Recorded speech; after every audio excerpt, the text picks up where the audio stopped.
Сәлеметсіздер ме, құрметті көрермендер? Қасым Channel YouTube арнасындасыз. Бүгінгі эфирімізде мен сіздермен аса маңызды тақырып туралы сөйлескім келеді. Қазақстан Республикасының жаңа конституциясы. Бұл тек заңдық құжат емес. Бұл 20 миллион қазақстандықтардың болашағына жасалған нақты таңдау. Тарихта елдің негізгі заңын жаңарту сәті сирек кездесетін ерекше оқиға. Бүгін осы тарихи сәттің куәгерлері біздер. Сондықтан бүгін мен сізге неге бұл конституция қажет, ол қазақстандықтардың өміріне қалай оң өзгеріс алып келеді, соны баяндаймын. Неге жаңа конституция қажет? 1995 жылы қабылданған конституция өз заманның туындысы болатын. Ол тәуелсіздіктің алғашқы жылдарында мемлекетті үйістіріп, тұрақтандырды. Бірақ уақыт өзгерді, қоғам өзгерді. Бүгін Қазақстан дүниежүзінің 50 ірі экономикасының бірі. Біздің талаптарымыз, күтулеріміз, мүмкіндіктеріміз басқа. Цитата оқып берейін.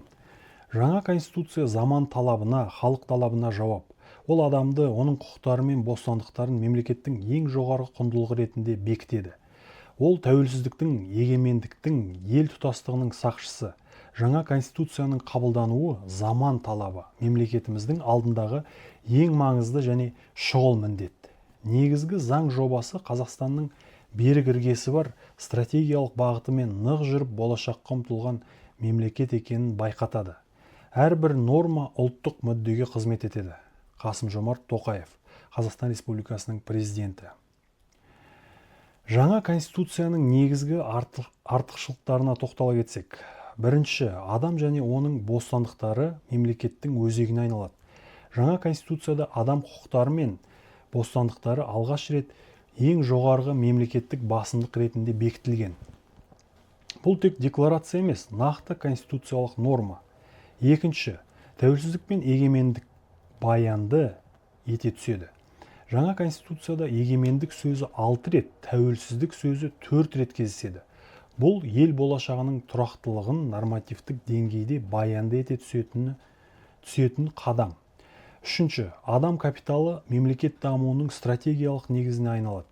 Білім, ғылым, инновация жаңа конституцияда алғаш рет жеке бөлімдермен ерекше бекітілген. Бұл Қазақстанның болашақ дамуының мұнай мен газда емес, ақыл мен білімде екенін жариялайды. Төртінші, отбасы, ана мен бала мемлекет қорғауында. Жаңа конституцияда отбасы институтын нығайтады. Некеге мәжбүрлеуге тыйым, балалардың құқықтарын қорғауға ерекше кепілдік берілген. Бесінші, құрылтай. Халық билігінің жаңа архитектурасы. Бір палаталы парламент, құрылтай, азаматтардың өкілдік органы ретінде заң шығару процесін ашық, тиімді және жедел ете түседі. Алтыншы, цифрлық дәуірдің кепілдігі. Жаңа конституция азаматтардың цифрлық ортадағы құқықтарын алғаш рет конституциялық деңгейде қорғайды. Жаңа конституцияның жобасы тәуелсіздікті, егемендікті, Қазақстанның аумақтық тұтастығын, азаматтарымыздың құқықтары мен бостандықтарын қорғауды өзіне өзек еткен. Жаңа негізгі заң жобасы дамыған елдердің көпшілігінде жоқ нақты әлеуметтік нормаларды қамтиды. Бұл нормалар мемлекетіміздің әлеуметтік сипатын күшейте түседі. Қасым-Жомарт Тоқаев, Қазақстан Республикасының президенті. Мемлекет қайраткерлерінің пікірлеріне тоқтала кетсек. Жаңа конституцияның мемлекеттің барлық деңгейіндегі жауапты тұлғалар, ғалымдар, өкілдер жан тәнімен қолдайды. Олардың сөзіне тыңдайық. Жаңа конституция жобасы заң және тәртіп қағидатына, азаматтардың мүддесі мен құқықтарына табан тіреді. Жалпы бұл шешім заманауи мемлекеттік моделіне өту жолындағы саналы және батыл қадам. Ата заңның тұжырымдамалық өзгертулерінің бірі адам құқықтары мен бостандықтарын мемлекеттің ең жоғары құндылығы ретінде бекітілуі. Мәулен Әшімбаевтың айтқаны, Қазақстан Республикасы парламент сенатының төрағасы. Конституция жай ғана жоғарғы заңдық құжат емес, ол қоғамдық келісімнің көрінісі. Жаңа жоба ұлттық болмысымыз бен негізгі мәселелер бойынша табиғи түрде қалыптасқан қоғамдық келісімді айқынырақ бейнелейді. Ерлан Кариннің айтқаны, Қазақстан Республикасының мемлекеттік кеңесшісі. Ең алдымен конституцияның өзегіне адам, оның құқықтары мен бостандықтары қойылған. Дамудың стратегиялық негізі ретінде адами капитал, азаматтардың білімі, қабілеті мен еңбегі жарияланды. Ерлан Кариннің дәйек сөзі, Қазақстан Республикасының мемлекеттік кеңесшісі. Жаңа конституция өміріңізді қалай жақсартады?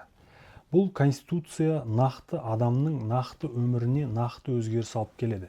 Егер сіз ана болсаңыз, конституция отбасына, ана мен баланың мемлекеттің жоғарғы деңгейінде қорғауға кепілдік береді. Мемлекеттік әлеуметтік қамсыздандыруды конституциялық міндет ретінде атқарады. Егер сіз жас болсаңыз, ғылым, білім, инновация конституциялық деңгейде мемлекеттің стратегиялық басымдығы. Сіздің болашағыңыз мемлекет үшін ең маңызды инвестиция. Егер сіз кәсіпкер болсаңыз, конституцияда меншік құқығын, экономикалық бостандықты нығайтады. Заңның үстемдігі, бизнес үшін тұрақты орта. Егер сіз азамат болсаңыз, сіздің даусыңыз маңызды. Халық мемлекеттің жалғыз қайнары және егемендіктің иесі деп конституциялық деңгейде бекітілген. Қорытындылап кететін болсақ, жаңа конституция Қазақстанның ертеңіне жасалған саналы нық тарихи қадам. Ол тәуелсіздікті нығайтады, азаматтардың құқықтарын қорғайды, мемлекеттің болашағын адамның болашағымен байланыстырады. Бізбен Аристотель де, Монтескье де, Лок та бір пікірде. Мемлекеттің берік заң, ал заңның берік оған халықтың сенімі мен қолдауы. Бүгін сіздің қолыңызда Қазақстанның болашағы. Жаңа конституцияны қолдаңыз, өйткені бұл ең алдымен өзіңіздің және балаларыңыздың болашағы. Назарларыңызға рахмет. Бізбен бірге болыңыз. Касым Channel YouTube арнасына лайк басып, тіркеліп қойыңыздар.